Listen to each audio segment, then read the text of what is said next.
अगर आप गांव में रहते हैं और वही पुरानी बिजनेस जैसे कपड़े का दुकान, जनरल स्टोर या खेती, इन सब चीज़ों के अलावा अगर आप कुछ नया और अलग शुरू करना चाहते हैं तो आज का ये वीडियो आपके लिए बहुत खास है। आजकल इंटरनेट और नई टेक्नोलॉजी के आने से गांव का मॉडल बिल्कुल बदल रहा है। इसलिए आज मैं आपको 3 ऐसे यूनिक और नया बिजनेस आइडिया बताऊंगा जिसे शायद आपके गांव में अभी तक किसी ने शुरू किया है। इसमें लागत बहुत कम है और मुनाफा बहुत ज़्यादा। और सबसे बड़ी मज़ेदार बात है कि सरकार आपको सस्ता लोन और सब्सिडी भी दे रहा है। वीडियो को आखिरी तक ज़रूर देखिएगा क्योंकि तीसरा जो आइडिया है वो सबसे ज़्यादा बेहतरीन है। हमारा पहला यूनिक आइडिया है सोलर पैनल क्लीनिंग सर्विस। दोस्तों, आपने देखा होगा कि सरकार की योजनाओं की मदद से गांव के घरों में खेती के ट्यूबवेल पर सोलर पैनल बहुत तेज़ी से लग रहे हैं, लेकिन गांव में मिट्टी और धूल बहुत उड़ती है।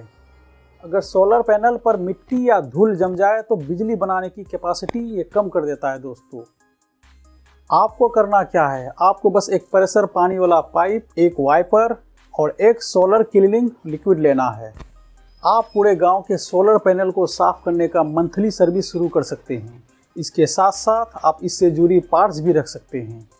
अगर आप महीने का एक घर से 200 से 300 रुपया चार्ज लेते हैं और आपके पास 50 घर अगर हो जाता है तो आप बगैर किसी बड़े पूंजी का महीने का अच्छा खासा कमा सकते हैं। अब आप यहाँ पर सोचेंगे कि बिजली बिल को बचाने के लिए सोलर लगाया जा रहा है, तो ऐसे में लोग मंथली 200 से 300 रुपया क्यों देगा। तो दोस्तों, IIT दिल्ली और बड़ी कंपनी के रिसर्च के मुताबिक सोलर पैनल में हर साल धूल और मिट्टी के जम जाने से उनकी जो कैपेसिटी है बिजली बनाने की 25 से 30% कम हो जाता है। दूसरा आइडिया है कस्टम हायरिंग सेंटर का। दोस्तों, खेती के लिए अब नई नई मशीनें आ गई है जो किसानों का काम बिल्कुल आसान बना देता है, लेकिन हर छोटा किसान लाखों रुपया का मशीन लगाकर खेती नहीं कर सकता है। आप गांव में एक छोटा सा सेंटर खोल सकते हैं। इसमें आपको खेती करने के लिए मॉडर्न मशीनें जैसे स्प्रे करने की एडवांस मशीन या फसल काटने बोने के लिए नई औजारें रखकर किसानों को रेंट पर दे सकते हैं, या फिर आप खुद एक तय दाम पर बीघा के हिसाब से हो या एकड़ के हिसाब से या फिर घंटे के हिसाब से उसके खेतों में जाकर काम कर सकते हैं। इससे किसानों का पैसा बचेगा और आपको लगातार अच्छी खासी आपका कमाई भी होते रहेगा। अब बात करते हैं तीसरा और सबसे यूनिक आइडिया की, जिसको हमने वीडियो के शुरू में ही आपको बोला था कि तीसरा आइडिया जो है बिल्कुल यूनिक होने वाला है। Mini cold storage. जब गांव में आलू, प्याज, सब्जियों की फसल तैयार हो जाता है तो किसान एक साथ बाजार में लेके जाते हैं बेचने के लिए, जिससे ज़्यादा फसल एक साथ बाजार में आने की वजह से दाम गिर जाता है। फसल या सब्जियों के खराब होने के डर की वजह से किसानों को बाजार में सस्ते दामों पर बेचकर आना होता है।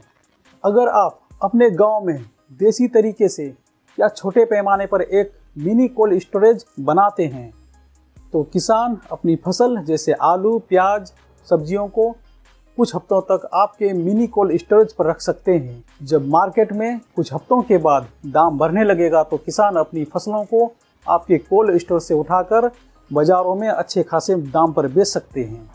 इसके बदले आप उन किसानों से केजी के हिसाब से पैसा ले सकते हैं। दोस्तों, आप यकीन मानिए ये बिजनेस गांव के लिए एक वरदान बिजनेस है, क्योंकि शहरों में लोग कोल्ड स्टोरेज लगाकर महीने का लाखों रुपया कमाते हैं। और इस बिजनेस में सबसे अच्छी बात है कि सरकार आपको इस बिजनेस को शुरू करने के लिए सस्ता से सस्ता लोन और अच्छा खासा सब्सिडी भी आपको दे रहा है। अब आप सोचते होंगे कि इन सब बिजनेसों को शुरू करने के लिए पैसा कहाँ से आएगा। तो दोस्तों, आपको घबराने की बिल्कुल ज़रूरत नहीं है। सरकार की प्रधानमंत्री मुद्रा लोन योजना के तहत आपको अपना नया बिजनेस शुरू करने के लिए 50,000 से 10 लाख तक का लोन आपको देता है। और साथ ही आप अगर एग्रो बिजनेस शुरू करते हैं तो आपको सरकार से सब्सिडी भी मिलती है। अगर आप चाहते हैं कि मुद्रा लोन सरकार से कैसे लें, उस पर एक अलग से बिल्कुल आसान भाषा में मैं वीडियो बनाऊं, तो आप मुझे कमेंट करके ज़रूर बताइए। और अगर आपको ये यूनिक आइडिया अगर पसंद आए दोस्तों, तो अपने फैमिली के साथ, अपने रिश्तेदारों के साथ, अपने दोस्तों के साथ इस वीडियो को ज़्यादा से ज़्यादा शेयर कीजिए। अगर आप अभी तक मेरे चैनल को सब्सक्राइब नहीं किए हैं तो दोस्तों आज ही मेरे चैनल को सब्सक्राइब करें ताकि गांव देहात में यूनिक बिजनेस, सबसे ज़्यादा चलने वाले बिजनेस वीडियो के माध्यम से आप तक ज़रूर पहुंचाऊं। मिलते हैं अगले वीडियो में, तब तक के लिए दोस्तों जय हिंद।